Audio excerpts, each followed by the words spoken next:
Hello again, I'm Matt from Altlaw eDiscovery, and this is Legal-Lite, the eDiscovery video blog and podcast where we discuss everything eDiscovery. Today I'm in conversation with Stuart Clarke, CTO at Nuix. So welcome, Stuart. Thank you, pleasure to be here. Thanks for coming in. You're welcome, you're very welcome. So you've been at Nuix for 6 years. Tell me about your career there. Yeah, so I guess my early career starts actually in engineering, bizarrely enough. Came straight out of school, started working in an engineering forum and quickly decided engineering really wasn't for me. And then kind of made the move into IT. And my real passion was, I was very interested in investigative type stuff. So crime, NCIS type stuff, that was always of interest to me. So I landed on a degree in digital forensics, which way back then was very novel, very new and unique. And then from there, embarked on a career in digital forensics, worked for a small organization called SevenSafe, which were very focused on doing digital forensic investigations. We also did a lot of incident response, cybersecurity work as well. And as that business grew, it may sound bizarre to say this today, but back then, there wasn't a lot of money in cybersecurity. No one was really interested in cybersecurity, and it wasn't the hype that it had today. So we diversified the business and we looked towards eDiscovery. So I had the unique opportunity to come down to London, set up a small office in London, and then we built up an eDiscovery practice as well within SevenSafe. Come down from where? We were originally in Cambridge. Oh, okay. Came from the northeast originally, stopped off in Cambridge for a few years, and then straight down to London. And we had a good crack at the eDiscovery market with SevenSafe down in London. Subsequently, we were acquired by PA Consulting, which was an interesting experience for me. It led me to realize that I actually quite like building things. So after a bit of time at PA, I joined an organization called Milnet. And my remit at Milnet was very much to build up their digital investigations and forensic capabilities inside the organization that was traditionally focused on electronic disclosure and discovery, and also hard copy as well. So spent a bit of time there, and I think my passion for building things really brought me to Nuix. I was building up service lines and business offerings. Nuix allowed me to build software.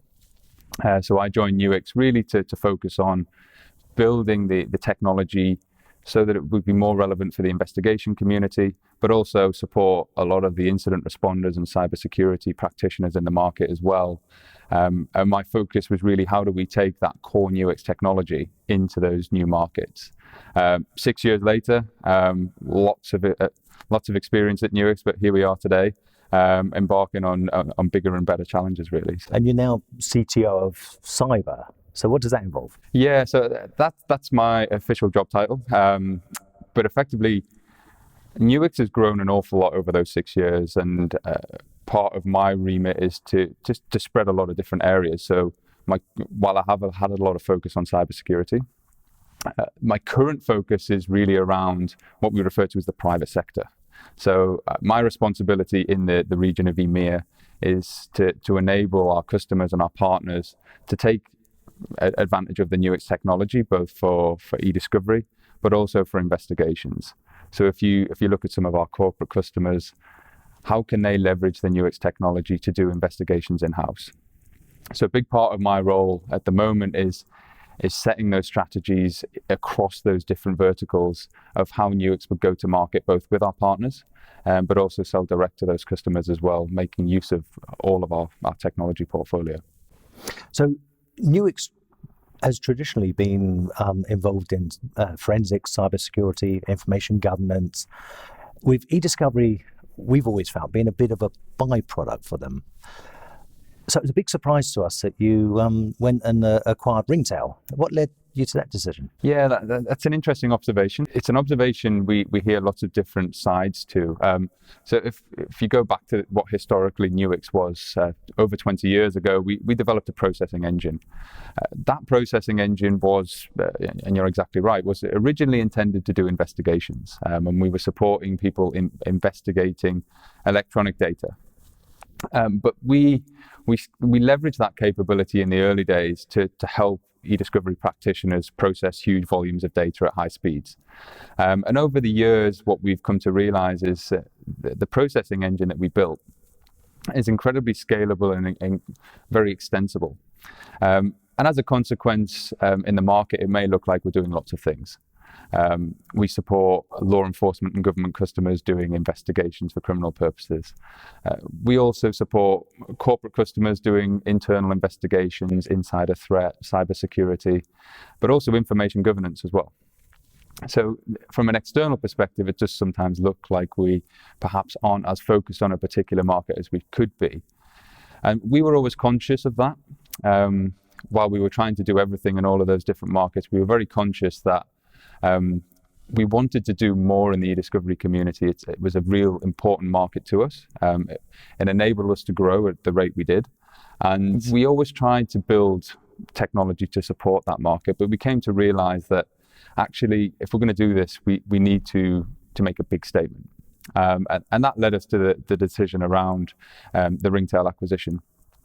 We're in a unique position, I guess, in that most eDiscovery projects, certainly back in the day, data was coming through our platform, whether that be through our advisory partners or service provider partners. They would leverage Nuix to process data. And what we really wanted to enable customers and partners to do was to leverage our technology throughout the entire EDRM lifecycle. So if we can help you with that early bit, the data processing bit, the data collection bit, how can we then seamlessly transition you through to the right-hand side of that EDRM model, and really bringing in a review platform like Ringtail was the natural choice. So is Newix now a little bit more committed to eDiscovery? Yeah, I would say so. I'd say we're very focused on enabling our technology to be the number one end-to-end eDiscovery platform. That is a core focus of ours. We're equally committed to being the number one investigations platform in the market. Now, with the Ringtail acquisition, we've been actually to make very defined focuses from a product strategy point of view. We have the core Nuix engine and Ringtail, which we subsequently rebranded as Nuix Discover, very focused on supporting the eDiscovery community, our legal clients, our corporate clients, and we even have clients in the government space using those technologies to review large corpuses of documents and to leverage some of our analytics. So absolutely, that's a core focus of ours. So we have other technology naturally positioned and developed for our investigations market. There are natural synergies between the two, but the Ringtail acquisition has really allowed us to define that focus and invest heavily in that area, which we continue to do so. So how has the uptake been since you acquired Ringtail? Yeah, I mean, the uptake's been really great. One of the things that not many people were aware of is Ringtail had Nuix embedded within it. So that was a really big win, because effectively the processing engine that was built into Ringtail was the Nuix processing engine. So as we took the Ringtail platform on board, we had that integration built out of the box. So that's really allowed us to accelerate uptake. Effectively, you're not bolting two products together.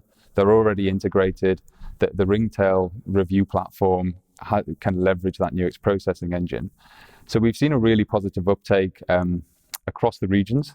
I think we inherited a lot of customers across the regions as well, which was great, and we've got some good momentum. We've built on that. We've had some great success with some of our key partners globally, and we're bringing on more and more customers. And what's been really exciting for us is corporate customers. The uptake on our corporate customers has been really positive, and we hope that continues to grow. So with the rise of cloud computing, how are you intending to develop Ringtail? Are you intending to make it a cloud-based model as well? Yeah, so one of the great things about Ringtail, so Ringtail, as you know, is a well-established brand in the eDiscovery community. And inside of FTI, they made the decision a number of years ago to actually re-architect the platform to being a cloud-native platform. So Ringtail, or Nuix Discover as it stands today, we offer it in two models. We offer it as a SaaS platform, but we also offer it on-premise. And one of the really nice things about that is our SaaS platform, it allows us to innovate and iterate the product at a very rapid rate.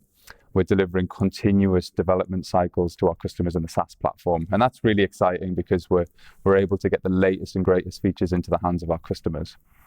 But alongside that, on-premise is incredibly important to our customers. We've heard that from the market. They desire an on-premise model. Having a platform behind the firewall is incredibly important when you start to think about privacy, particularly here in the EU. So maintaining that on-premise capability is something that's important to us. Granted, the release cycles are not as frequent as a SaaS platform, but we have a very good release cadence around our on-premise modules, and there's feature parity across the portfolio when we do a major release, which is really exciting. It gives us great flexibility as well. The great thing about that as well is while Ringtail can sit in the cloud and also on-prem, the Nuix engine can also operate in the cloud and on-prem as well. So you get all of the power of the Nuix engine, which is really where we've built our core capabilities around, both behind the firewall or in that SaaS platform. So it's incredibly extensible from that perspective. No matter how big your project is, how complex that project is, you can scale up the architecture and deal with that. So the move to cloud is something we feel very prepared for, and we hope to better prepare our customers for it as well. So you've seen a lot of changes over the last 6 years within Nuix, particularly in the departure of the old management team. You've got a new CEO, new group COO. You've made a huge step of acquiring Ringtail. What's the future look like for Nuix in general, and particularly with you?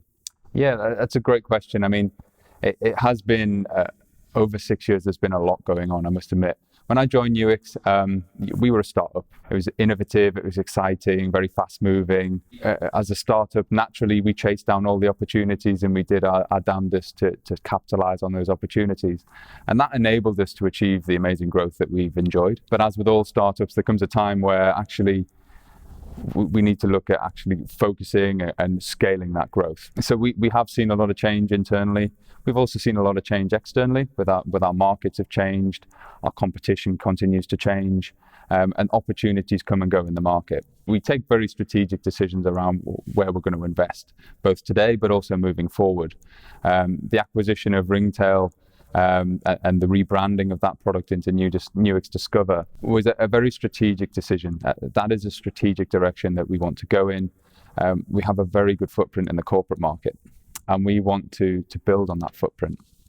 But also, having that capability now, we want to open up new use cases. We're very focused on eDiscovery, we're very focused on investigations, but having this capability now enables us to look at different use cases such as corporate surveillance, information governance.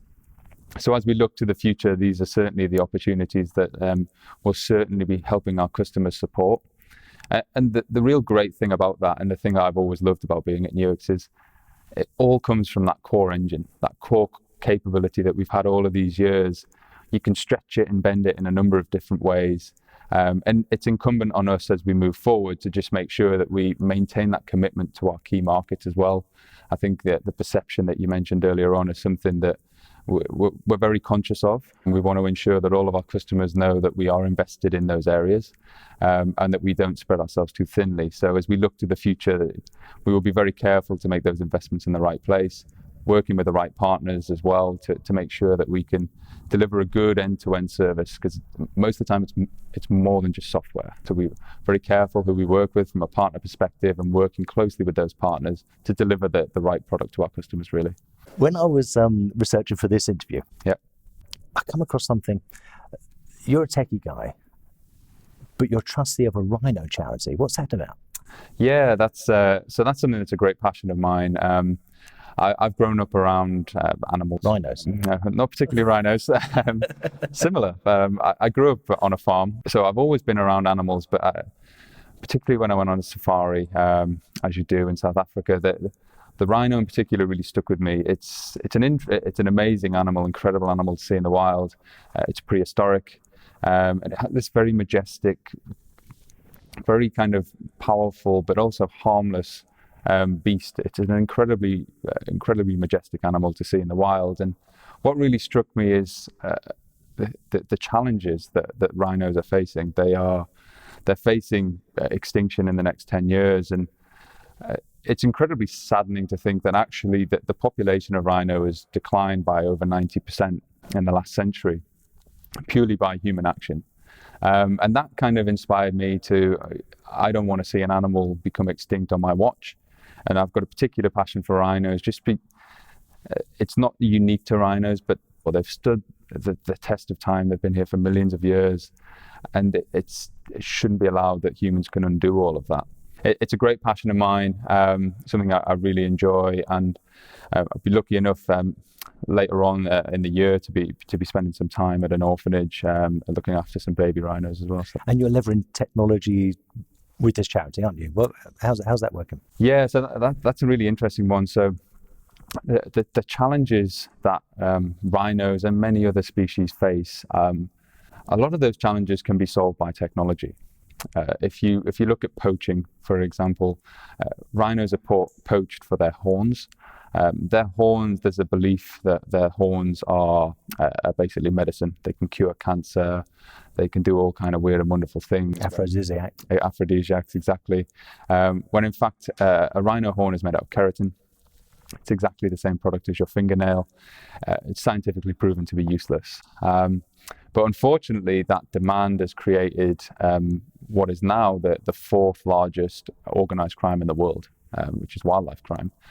And that's a real big challenge, but technology can start to solve. A lot of these trades, these deals are done on the black market. They're done with things, social media platforms, messaging platforms.